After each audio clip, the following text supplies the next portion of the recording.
আসসালামু আলাইকুম। আজকের 19 নম্বর ক্লাসে আমরা দেখব পিভট চার্ট, সাথে পিভট টেবিলও আছে।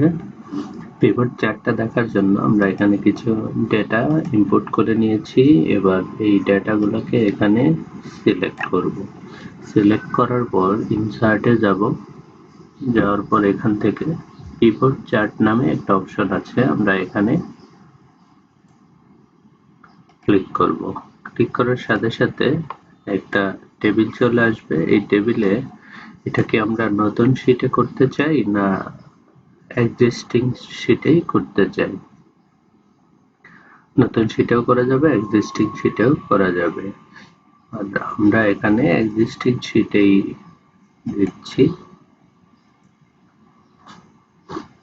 দেওয়ার পরে এক্সিস্টিং শীটের কোন লোকেশনে দিব এই এখানে যাওয়ার পরে আমরা যদি ক্লিক করে দিই, ঠিক ওই লোকেশনেই আমার বিটা তৈরি হবে।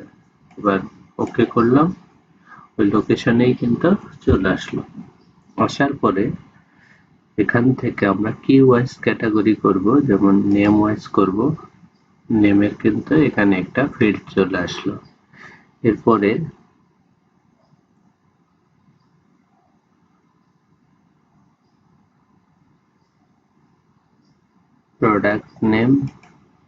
প্রোডাক্ট নেমের আরেকটা ফিল্ড চলে আসলো।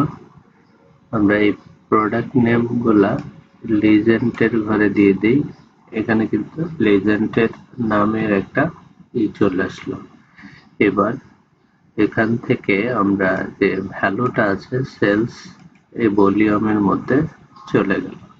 এবার দেখেন এটা পিভট চার্টে পিভট টেবিল যে রকম ছিল ওই টাইপেরই, তো এটার মধ্যে সার্চ দিয়ে ভ্যালু বের করা যাবে।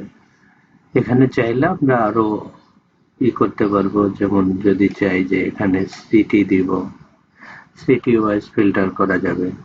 এরপরে এটা কেটে দিলাম। এটা কেটে দিলে দেখেন এই সাথে সাথে কিন্তু এই যেখানে পিভট টেবিলেরও একটা গ্র্যান্ড টোটাল চলে আসে, আবল, বুক, তারপরে পেন্সিল, এগুলা। আবুল কি করছে, পেন্সিল সেল করছে কত টাকা, এত টাকা, এবং গ্র্যান্ড টোটাল কত, সবার মিলে কত হয়েছে এটা চলে আসছে। এটা যদিও আমরা আগে দেখেছি, কিন্তু এই যে পিভট চার্টের সাথে আবার সেম এইভাবেই দেখাচ্ছে। এখন আমি যদি এখানে চাই যে এখান থেকে সিটি ওয়াইজ দেখব, এই যে সিটিতে ক্লিক করব। ক্লিক করার পরে ওকে ক্লিক করব। দেখেন শুধু এই সিটির মধ্যে কি কি সেল হয়েছে, সব পেন এবং পেন্সিল, এই দুইটাই হয়েছে। আবার যদি অলে ক্লিক করি, খুলনা যদি দেই, এই খুলনায় চলে আসবে। আমরা দুইটা চাই, তাহলে এই দুইটা সিলেকশনে ক্লিক করে দুইটায় ক্লিক করে দিলাম, তাহলে এই দুইটাই কিন্তু চলে আসলো।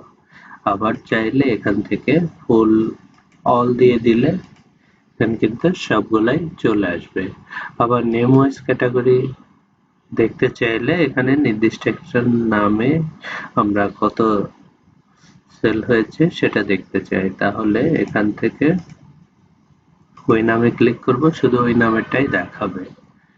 এরপরে এখান থেকে অলে ক্লিক করে দিয়ে ওকে করলে সব চলে আসবে। আবার যদি আমরা চাই যে প্রোডাক্ট ওয়াইজ ক্যাটাগরি করব, এখানে প্রোডাক্টের আছে, আমরা প্রোডাক্ট সিলেক্ট করে দিব, পেন এবং বুক শুধু দেখব। তাহলে পেন এবং বুকের যে এইগুলা আছে, কে কে সেল করছে তাদের নাম ওয়াইজ এখানে কিন্তু চলে আসছে। এটা একটা চার্ট আকারে দেখার জন্য এই পিভট চার্টটা ইউজ করা হয়। আবার ডিলিট করার জন্য এখান থেকে সিলেক্ট করে এখানে ক্লিক করে কিবোর্ড থেকে ডিলিট প্রেস করব। আবার এখান থেকেও এটা সিলেক্ট করে ডিলিটে প্রেস করলে এটা চলে যাবে। তাহলে আমরা দেখলাম এখান থেকে পিভট চার্টটা কিভাবে কাজ করে। পিভট চার্ট এবং পিভট টেবিল এই দুইটা দিলেও কিন্তু ওই সেম গুলাই আসবে। এটার মধ্যে মাউস পয়েন্টার রেখে এখান থেকে পিভট চার্ট এবং পিভট টেবিল চলে আসবে সেম। তাহলে 19 নম্বর ক্লাসে আমরা এই পিভট চার্টটা দেখলাম। পরবর্তী ক্লাসে